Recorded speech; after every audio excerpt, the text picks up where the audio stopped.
जय श्री कृष्ण। उदासीनवदासीनो गुणैर्यो न विचाल्यते गुणा वर्तन्ते इति एव यो अवतिष्ठति नेङ्गते। उदासीन वदासीन दो व्यक्ति परस्पर विवाद करते हों तो उन दोनों में से किसी एक का पक्ष लेने वाला पक्षपाती कहलाता है और दोनों का न्याय करने वाला मध्यस्थ यानी बिचौलिया कहलाता है।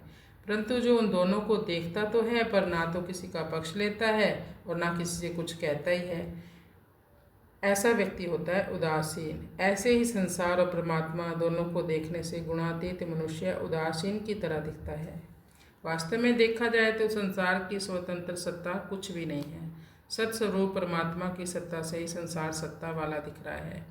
गुणातीत पुरुष की साक्षी स्थिति और अचल भाव बताया है इस श्लोक में। जो पुरुष साक्षी की भांति उदासीन की तरह स्थित रहता है और गुणों द्वारा विचलित नहीं किया जा सकता।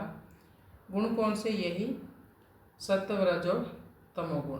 गुण ही गुणों में बरत रहे हैं ऐसा मानकर जो अपने आत्म भाव में अचल रूप से स्थित रहता है और कभी भी विचलित नहीं होता किसी भी स्थिति में, तो वो है उदासीन।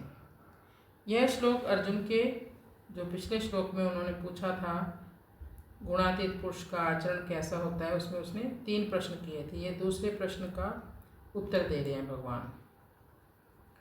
उदासीन स्थिति साक्षी भाव। उदासीन का अर्थ निराशा या उपेक्षा नहीं होता बल्कि तटस्थ न्यूट्रल होकर साक्षी की तरह जीवन को देखना।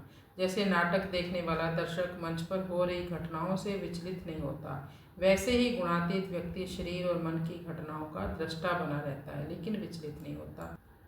फिर है अविचलित स्वभाव। शरीर, इंद्रियां और मन जब सुख दुख या राग द्वेष का अनुभव करते हैं तो साधक यह समझता है कि यह सब प्रकृति के गुणों का परस्पर व्यवहार है, मेरी आत्मा इनसे बिल्कुल अलग और शुद्ध है।